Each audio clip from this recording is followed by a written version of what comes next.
came through on this. Okay. Well, we'll see about next time. Should we Okay. turn our volume up? Would that help?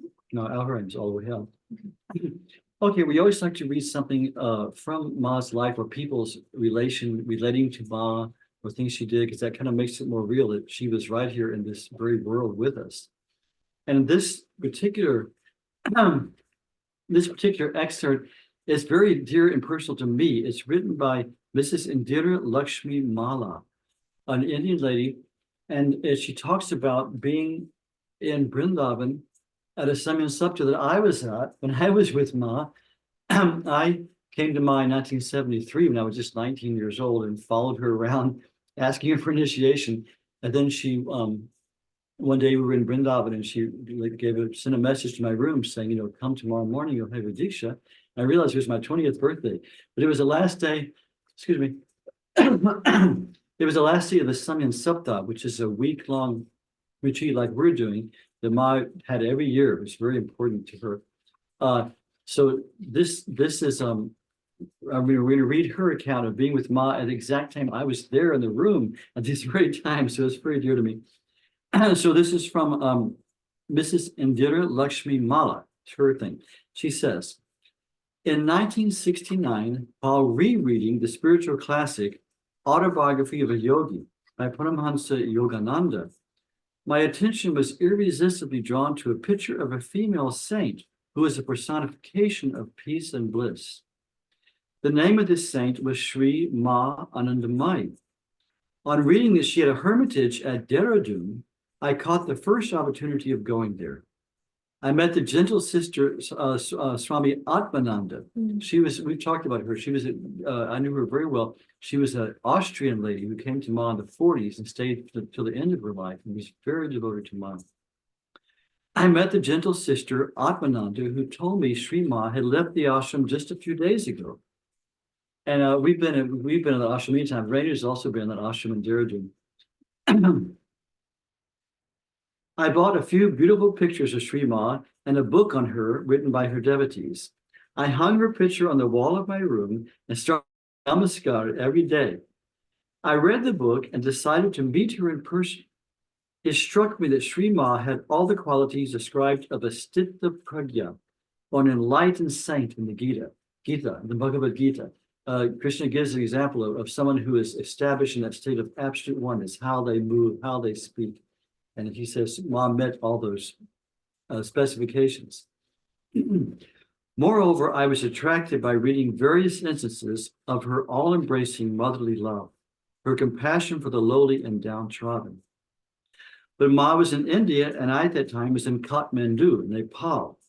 I come from a conservative family and could not travel alone. So I started praying to God, to Sri Ramakrishna Paramhansa, to enable me to have darshan of Sri Ma, who I felt would guide me on the right path of sadhana. On the surface, I was happily married to Colonel Shanta Kemala, had two lovely children, one girl and one boy. Life was a whirl of parties, cinemas, shopping, etc. But I was no longer satisfied by mundane pleasures. Excuse me. My hobby was reading, and I had read books of Sri Ramakrishna Paramhansa, Holy Mother Sharada Devi, Swami Vivekananda, Paramhansa Yogananda, etc. Sometimes I used to hear the voice of my conscience saying, is life only eating, drinking, and merrymaking? And in different religions, saints and sages have showed different paths of self-realization. If I pray to God, He will surely lead me to a saint who will guide me. God heard this prayer of mine when I met my niece, Shanti Kavarani Lakshmi Devi of Gondal, at a lunch party in Kathmandu. I asked her if she knew about Ma Anandamayi. She replied, yes, I am Ma's devotee. This year, I am arranging a Samyan Sapta at Vrindavan, and Sri Ma will be there. I'm sending invitations to most of you. If you want to have Ma's darshan, please come. I was delighted and mentally thanked God for His mercy. So in November 1973, my sister-in-law, Rani Padma Rana, and myself were off to Vrindavan. God sends, I was already there waiting for them. God sends obstacles to test His devotees. My relatives discouraged me, saying that I was at the age of 28. I should not be running after saints. Fortunately, I have an understanding husband. He knew about my spiritual quest, and he agreed to my going if I could find some reliable traveling companion. Before going to Vrindavan, I dreamt I was in a big marble temple where many persons were sitting and singing bhajans. I also saw Sri Mother with a beatific smile on her face, clapping her hands to the rhythm of the music. When I entered the temple at Vrindavan, it looked familiar. Of course, I'd seen it in the dream. Thursday, 1st November 1973 was the most auspicious day of my life. I had my first darshan of Sri Ma Anandamayi. Ma was like what I seen in my dream. She greeted me as if I was known to her. I also felt it was not the first time I was meeting her.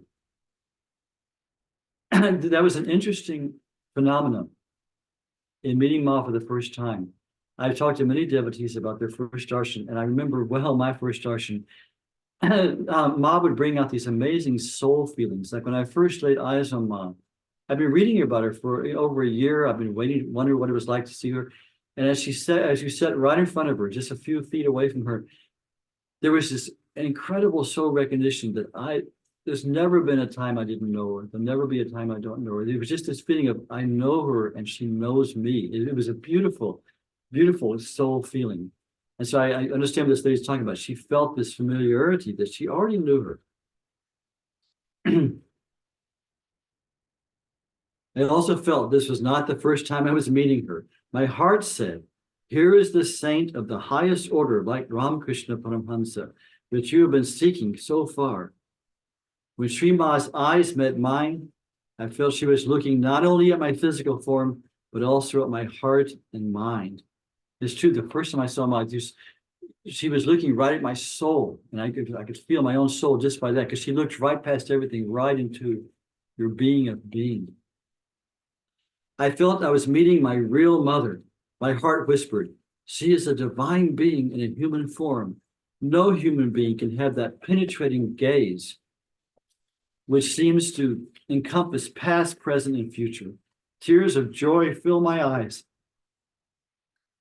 And I sat quietly for some time, savoring the sweetness of reunion. See, isn't that beautiful? The sweetness of reunion. This is the joy of being back in the presence of God, because we know the presence of God. Our soul is always there, but we've forgotten it. We've been lost in this world of delusion and of illusion. And so when we meet Ma, we feel we're coming home. Ma is not someone strange to us, ever. She's not a stranger to anyone. Ma frequently would say this. Someone would come and say, oh, Ma, this is the new person you haven't met before. And she would say, no one is new to me. She said, everyone is old. Everyone is familiar. So she knows us all. After some time, my reasoning faculty took over. So a private interview with Ma was arranged by the courtesy of Guru Priya Devi. We talked about Guru Priya many times. She was Ma's attendant for over 50 years, just an integral, inseparable part of Ma's Leela and of Ma. Ma's companion and devotee, she's talking about Guru Priya Devi now. Ma's companion and devotee, properly known as Didi. Here is some portion of my dialogue with Sri Ma, which I jotted down at night. So Ma Indira says, Ma, my heart says you are an incarnation of Bhagavati, Durga. But my husband says, if it were so, why does she not remove so many injustices in the world? And Ma simply responds, whatever one thinks, that is so. So he doesn't say no. He says, whatever you think, that's so. Indira, Ma, please protect my husband and children. And Ma simply says, Narayan, Namo Narayan. Indira, Ma, please show me the path. What sadhana shall I do? And my answer is very directly, Japa, Dhyan, Namaskar. Repetition of God's name, meditation, and giving salutation to God, remembering God. Indira, Ma, will you come to Nepal? Ma, yes, whenever you wish. Indira, that will be whenever you wish. And Ma says, Nepal mein bhi rehta hoon. In Hindi, Nepal mein bhi rehta hoon. I also live in Nepal. That's what she says. Indira, in the form of Gusheshwari, that's a very famous shrine there. Ma says, Tumje bir hete hain. Tum me bir heti hum. She says, I also dwell in you. Isn't that beautiful? She's giving the actual Hindi here, which I'm translating. I also dwell in you. So she lives in Nepal, she dwells in you. This dialogue was in Hindi originally. Rani Padma and I also had the great fortune of getting indirect initiation from Sri Ma. Swami Bhaskananji was also present on the occasion. After thinking over this again and again, I have come to the conclusion that it was a case of Sri Ma's ahetuti kripa, that means causeless grace. I am not a jnani, that's a learned person, nor a great bhakta, nor a yogi. I am a housewife who does a little social service. I have intelligence a little above average, but many failings. I am not regular in the morning time reserved for meditation and japa. Yet Sri Ma, in her boundless compassion, took me under her shelter. I had walked a few feeble steps towards her, and she traversed miles towards me. Words are inadequate to express her love and compassion. So she just goes on to give more things. That's about her. Now she does the daily schedule. She does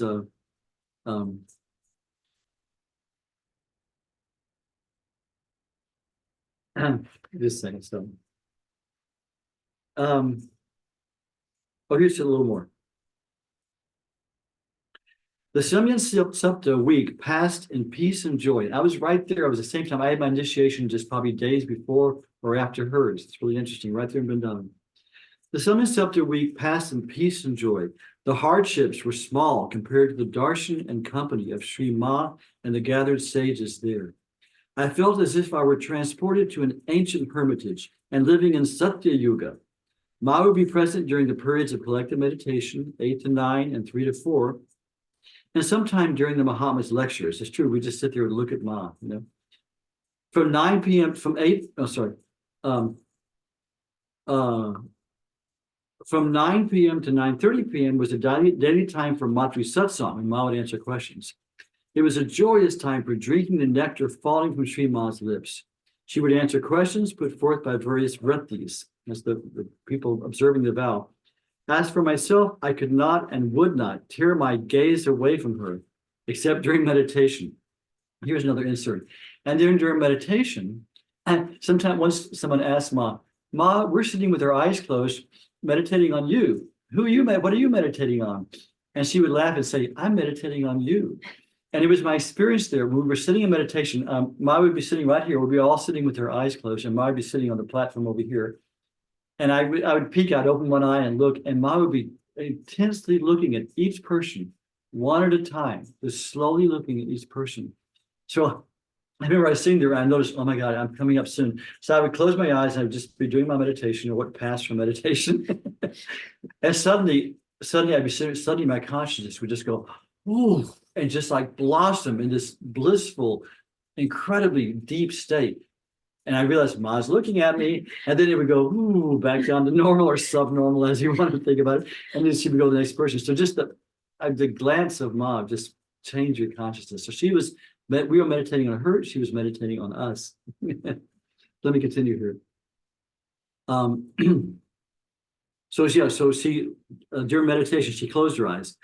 Ma looked like Mahasaraswati in her spotless white cotton sari and towel wrapped around in a unique way. For the last years of her life, Ma would always have this yellow bath towel, but she could wrap it around her so it looked like Paris fashion, really. Just one little glance, she'd go, whoosh. You know. We have this towel here from Ma's head. Yeah, maybe so. I think both of these are. Yeah. On the last day of the 24th Samya Sapta, we had the great fortune of a special darshan of Sri Ma, which seemed to be God in man, one with man and God. And Anil Ganguly, in his famous book, Anandamayi Ma, the Mother of Bliss Incarnate, says, quote, the interplay between her outer manifestation and inner being seemed to have reached the acme of perfect synthesis. The outer manifestation was the role of both a loving friend full of concern for the well-being of the vratis, and an ideal guide or guru to help them attain their cherished goal. The inner being, ever in unison with the one, was apparently oblivious of our separate existence, unquote. That's from Neil Ganguly. Ma declared that she was a, quote, beggar woman and asked the Vratis for alms. She said, this is the alms that Ma asked. Fix a definite time every day for praying to God and dedicate that period to Him for the rest of your life, unquote. This is said with the humility of a beggar as well as the love of a mother. Sri Ma even told us what was the prayer to God to be like. She said, Lord, I am thine, thou art my refuge. Have mercy on me and show me the path to thee. This is a prayer that Ma herself recommended every day. I'll say it again. Lord, I am thine, thou art my refuge. Have mercy on me and show me the path to thee. Ma was, this is an English translation. Ma was speaking in Hindi. After a while, Ma seemed to be completely immersed in herself, oblivious of our presence, and yet residing in the hearts of all. It is really true. Ma had many bhavs. Sometimes she was right there directing all the activities of a particular function that was going on. She'd be talking about the menu. She'd be making sure people were seated. Other times she would just be immersed in herself and just supposedly oblivious of us. But if you tuned into her during that time, you could even feel closer to her because she was like sitting in the self and sitting in ourselves and in our real being too. So Ma had many bhavs. And it was interesting. I've talked to many devotees about this, saying, what do you feel like when Ma's so distant? And it didn't make us feel like abandoned, but it was, I know in myself, I know I've talked to other devotees also, when Ma was in that very endrawn state, it made us want to do our sadhana even more fervently. It made us want to be closer to Ma. I would feel Ma in that faraway state, and I would think, I want to really be with Ma where she is. She's in a place now I can't access because of my spiritual immaturity. I can't, the depth she's at, I can't access right now. So it made me feel a more fervent desire to do my sadhana more so I could really, really be with her. If that's, when we're really with Ma, it's in the depths of our real consciousness. So let's continue this last part of this wonderful narrative. So the author says, even now, after so many years, when I remember that moment, I am moved from the care of my being, from the center of my being. This is my memory of my first darshan of Sri Ma. By her grace, I was reborn in the spirit. Regarding Sri Ma, I do not like using the past tense. Isn't that beautiful? In my humble experience, and no doubt in the experiences of countless other devotees, Ma is still and always a guiding force. She has drawn us, she has without doubt, she has withdrawn herself in an abstract form, but if we pray to her sincerely, she communicates with us in various mysterious ways. At first, when Sri Ma left her body, I felt forlorn, but Ma has given many indications that she is still looking after every one of her children. About my various visits to other Samyan Saptas and Sri Ma's darshan, I shall write later. But I would like to request the readers of this article to write about their own experiences with Sri Ma. I find great delight in reading anything about Sri Ma and her devotees. I would like to conclude with this prayer. My head be always touching Sri Ma's lotus feet, and may I be blessed with the company of saints and Sri Ma's devotees, either directly or indirectly. Jai Ma. Isn't that a beautiful little excerpt? Looks like John has his hand up. I don't know. Yes, John. Did you have a question? Yeah, hi, Mangalanji. So about 4.5 minutes ago, you mentioned a prayer. Could you say that prayer again? Could you put it in the chat? Yeah, I remember. I was actually there when Ma taught. She was talking to every. Thine. Have mercy on me. You are my refuge. Show me the path to you. Yeah, I remember when Ma gave this, we were all kind of sitting outside, and she said, say this prayer every day, it will help you. She said, like Gloria said, Lord, I am thine, thou art my refuge. Have mercy on me and show me the path to thee. So through two things, you're mine, I take refuge in me, you're my hope, my refuge. Show me the path to you. And have mercy. Have mercy. Can that be popped into the chat? Sorry, John, say it again. Can that be popped into the chat window? Oh, thanks, Reno. It's in the chat. Okay, very good. And show me the path. There's one more. There's 4. I am thine. Have mercy on me. I take you as my refuge, and show me the path. Yeah. Beautiful. So we want to go on to let's do one quick excerpt of Ma's instructions to us. I'll just open it random here. Okay, Ma says, undertake only work that can be done as worship, so that no time may be wasted by attending to it. Anything at all can be accomplished by sustained effort. You must spare it no pains to make the mind concentrated. How many lives have you not frittered away in eating, drinking, and sleeping? I am immortal. This is the idea that should give direction to your life. Doesn't mince words. And she said, obviously, she always said, I never tell anyone to go to the jungle or abandon their duties. I tell people to change your perspective. So she never told us to abandon our duties. She always said, do everything you do well. Like she says here, do everything as worship, as an act of offering. So whether we're serving our family, whether we're serving our job, if we do it as a divine seva, we're serving God through this means. We're serving God through people. She said God will accept that as an offering. And so she's saying, do your work as an offering, and it will become a sacred thing, not just a mundane work. Okay, so we want to do a reading from Pragya's book, but so we won't just have so much talking. Let's do a kirtan in between, okay? So this is a kirtan where we think of Ma's attributes. We say, Anandamayi, Chaitanyamayi, Karunamayi, Parameshwari. So first is Anandamayi, which is one name given to her by Babaji. This suffix Mayi means overflowing with whatever quality is before it. So Anandamayi is overflowing with bliss. Chaitanyamayi is overflowing with divine consciousness. Karunamayi, overflowing with compassion. Parameshwari, the supreme being, feminine. So let's try a little bit of time. Anandamayi, Anandamayi, Chaitanyamayi, Chaitanyamayi, Karunamayi, Karunamayi, Parameshwari. Parameshwari. And then we say, hey Ma, but hey in Hindi doesn't mean like hey you. It's like it's that untranslatable word oh. We say hey Ma, that means oh Ma.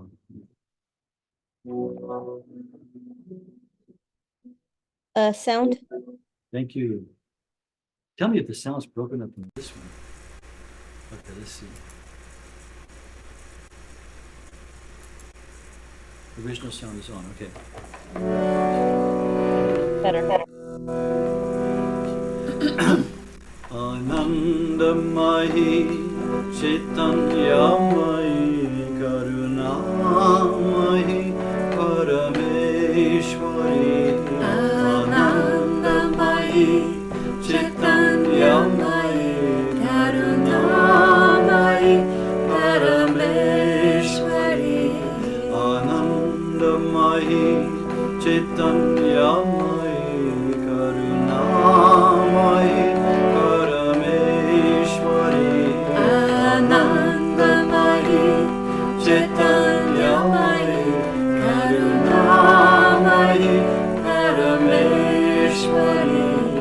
Anandamayi, Chaitanyamayi, Karunamayi, Parameshwari.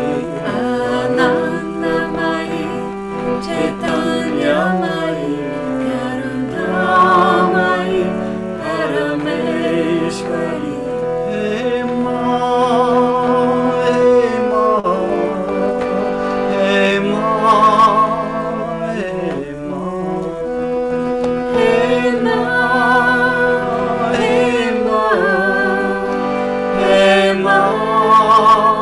hey Ma, hey Ma, hey